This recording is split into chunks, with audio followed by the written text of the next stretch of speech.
श्रोता प्रेमियों, मैं राम सागर शास्त्री आप लोगों के समक्ष रखने जा रहा हूं एक प्रसंग, कर्ण हनुमान युद्ध। देखिए, बात उस समय की है जब कर्ण और अर्जुन का युद्ध हो रहा था।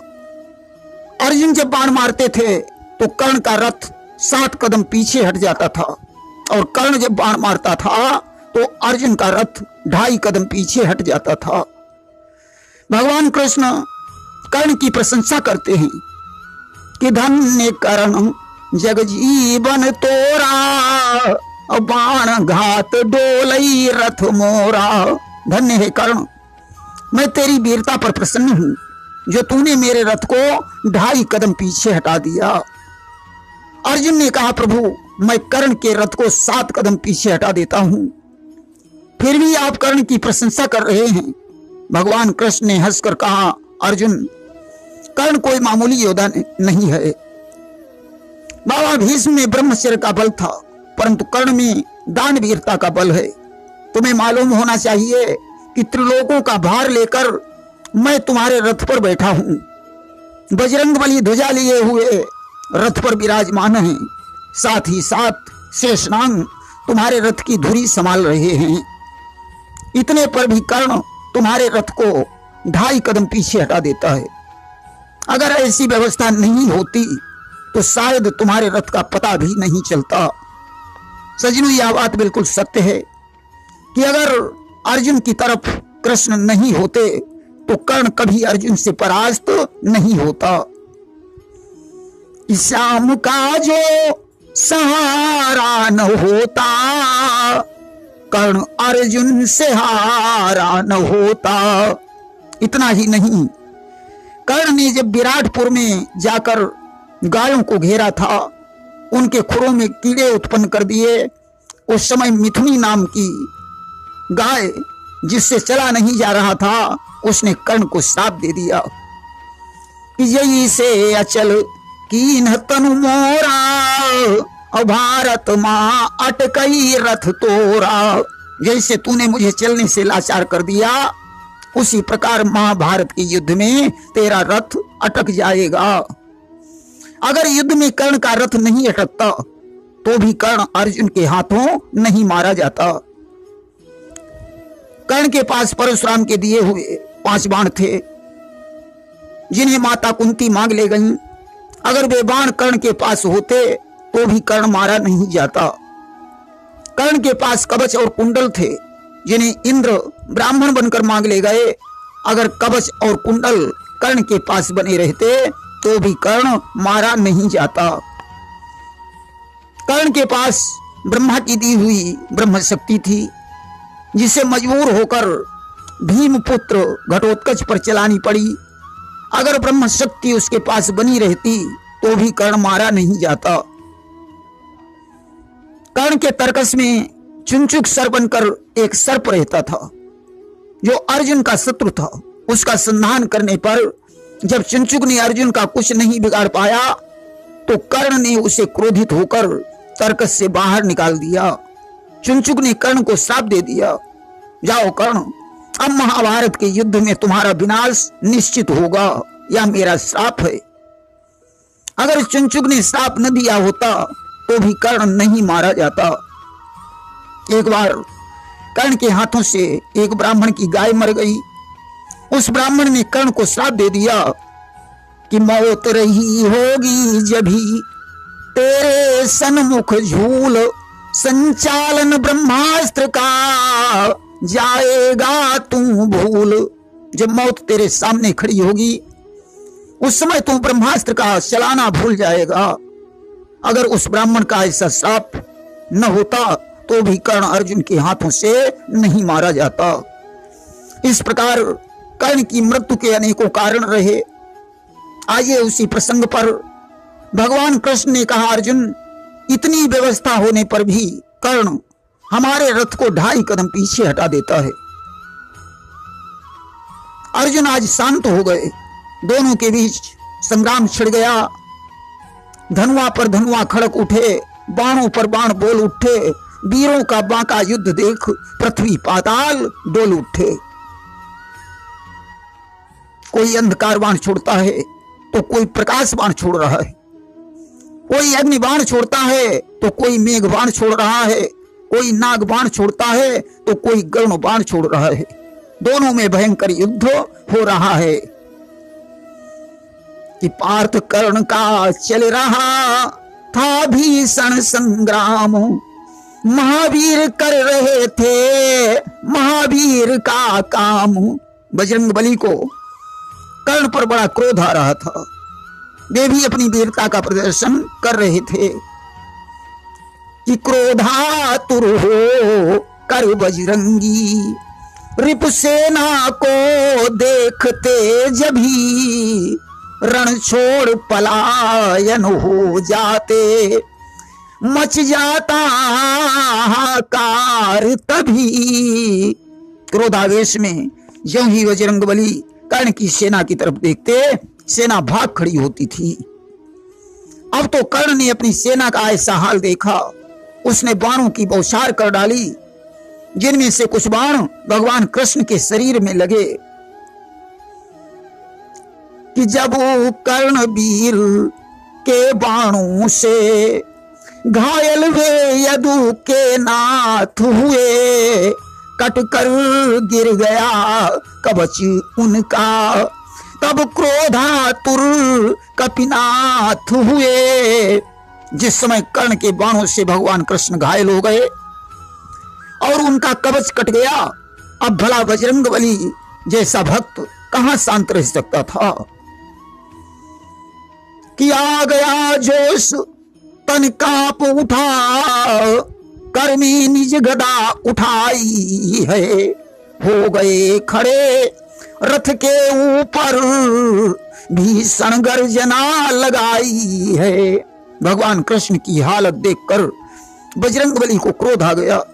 उन्होंने अपने शरीर को विशाल कर दिया, हाथ में गदा उठाई और भीषण ललकार लगाई कि सावधान कर्ण, अब मैं तुझे जिंदा नहीं छोड़ूंगा। कि सुन कर गर्जना वीर कपि की, उस नाहर का दिल दहल गया, कांपने लगा सारा शरीर, धनुबाण हाथ से छूट गया। आज बजरंगबली की भीषण गर्जना से कर्ण का शरीर कांपने लगा, उसके हाथ से धनुष बाण छूट गया। अब आप ही विचार करें, कर्ण और हनुमान का युद्ध कैसे हो सकता था। आज भगवान कृष्ण ने बजरंगबली को भगवान कृष्ण बजरंगबली को शांत करने लगे कि सावधान बैठो हनुमाना, और ना ही तो कर्ण तजई निज प्राणा। हे हनुमंतलाल, सावधान हो जाओ, अन्यथा तुम्हारी गर्जना से ही कर्ण मर जाएगा। कि तुम केवल रथ पर डटे रहो, लड़ने का तुम्हारा काम नहीं, वह त्रेता की बातें छोड़ो, रावण का यह संग्राम नहीं। तुम सिर्फ रथ पर बैठे रहो, युद्ध करने की जरूरत नहीं है, वो त्रेता की बातें हैं, जाने दो, ये राम और रावण का युद्ध नहीं है। कि रावण ने तो सामना किया, यह वीर नहीं लड़ पाएगा, लड़ने की बात तो दूर रही, ये तेज नहीं सह पाएगा। रावण ने तो तुम्हारा मुक्का भी झेल लिया, कर्ण तो तुम्हारे तेज को भी सहन नहीं कर पाएगा। कि यही सोच बोले भगवाना, कि सावधान बैठो हनुमाना, सावधान बैठो हनुमाना, और ना ही तो कर्ण तजई निज प्राणा। यही सोचकर भगवान ने हनुमान को शांत कर दिया और बोले कि बजरंगी इतना ध्यान रहे, रण स्थल नहीं स्वार्थ का है, इसका यों मरना ठीक नहीं, यह मुख्य शिकार पार्थ का है। हे हनुमान, ये धर्म का युद्ध है। आपको इतना मालूम होना चाहिए कि कर्ण ही अर्जुन का मुख्य शिकार है, इसलिए नादानी मत करो कि ऐसी नादानी करने से कुछ भी न हाथ में आएगा। यदि कर्णवीर मर गया कहीं, अर्जुन भी प्राण गमाएगा। अगर तुम्हारी नादानी से कर्ण मर गया तो अर्जुन का प्राण अधूरा रह जाएगा। अर्जुन चिता बनाकर अपने शरीर को आग में जला देगा। कि इन वचनों को जब सुना शांत हुए हनुमान, इधर युद्ध करने लगे वे दोनों बलवान। ऐसे शब्दों को सुनकर हनुमान जी शांत हो गए। अर्जुन और कर्ण का युद्ध होने लगा। अचानक उसके पहिए जमीन में धंस गए। कर्ण रथ से उतरकर पहिया उठाने लगा।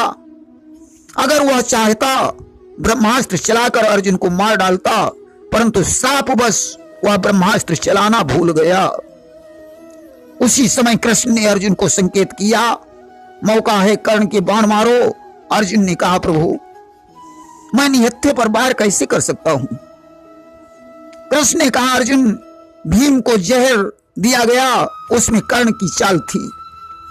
लाक्षागृह में जब आग लगाई गई तो उसमें भी कर्ण की चाल थी। द्रौपदी का जब चीर खींचा गया उसमें भी कर्ण की चाल थी। और इतना ही नहीं, अभिमन्यु का जब वध हुआ तो उसमें भी कर्ण की चाल थी। कि भीम को जहर, लाख का महल, दूत का खेल बन पहुंचाना, अर्जुन सारे षड्यंत्रों में था इसका ही ताना बाना। इसलिए मैं कहता हूं, मारो इसके बाण। आज अर्जुन ने बाण का संधान कर दिया। कर्ण आहत होकर गिर पड़ा। कृष्ण की आंखों में आंसू आ गए। अर्जुन ने कहा, प्रभु आपकी आंखों में आंसू क्यों आए। भगवान ने कहा, अर्जुन मुझे आज इस बात का दुख हो रहा है कि आज से एक दानवीर इस दुनिया से विदा हो रहा है। कर्ण आहत अवस्था में पड़ा है, फिर भी दान दे सकता है। अर्जुन ने कहा, प्रभु मुझे इस बात पर विश्वास नहीं होता कि जब तक परीक्षा हो न सके तब तक सत्य नहीं मानूंगा। आंखों से जब ही देख लूंगा उस समय सत्यता जानूंगा। आज अर्जुन का संदेह मिटाने के लिए भगवान कृष्ण ब्राह्मण बनकर कर्ण के पास पहुंचे। कि कृष्ण लेने परीक्षा कुरुक्षेत्र में, कर्णदानी का दिल आज माने चले। विप्र का वेश सुंदर बनाए हुए, सत्यधारी की महिमा बढ़ाने चले। कृष्ण ने कर्ण से जाकर कहा, हे दानवीर मुझे कुछ दान दो। कर्ण ने कहा, प्रभु अगर आज मैं महल में होता तो सोने चांदी का दान करता। इस समय तो मैं आहत अवस्था में पड़ा हूं, क्या दान दे सकता हूं। भगवान ने कहा, तो क्या मैं विमुख होकर चला जाऊं। कर्ण को ध्यान आया, मेरे मुख में एक सोने का दांत है, लाओ उसी का दान कर देता हूं।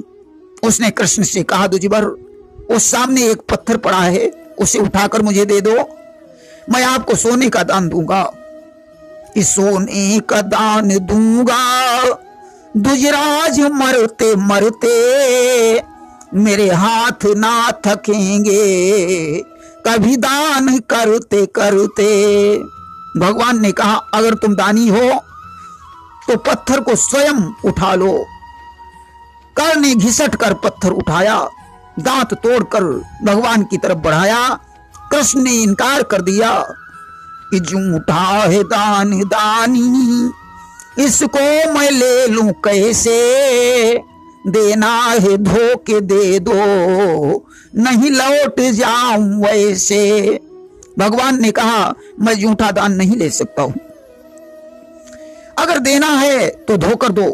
कर्ण ने कहा, ऐसा करो, वो मेरा धनुष बाण उठा दो, मैं आपको धोकर दान दूंगा। भगवान ने कहा, स्वयं उठा लो। आज हुआ क्या कि झपट कर्ण ने अपना धनुआ उठाया, अतुल बल से उसने सर को चढ़ाया और बोला कि अगर मुझ में पानी तो हर तौर पानी,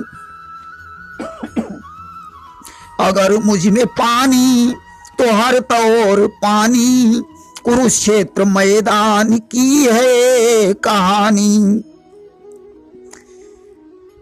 कर्ण ने झपट कर अपना धनुष और बाण उठाया। ज्यों बाण पृथ्वी में मारा, स्वच्छ गंगा की धारा निकल पड़ी। कर्ण ने उस जल से दांत को धोकर कृष्ण की तरफ बढ़ाया। अब तो भगवान ने अपना असली स्वरूप प्रकट कर दिया। बोले, धन्य है कर्ण, तेरे जैसा दानी न कोई हुआ है और न होगा। मुझसे कोई वरदान मांग लो।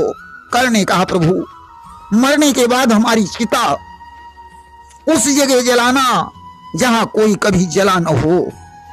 ऐसा कहकर कर्ण ने अपने प्राणों को छोड़ दिया।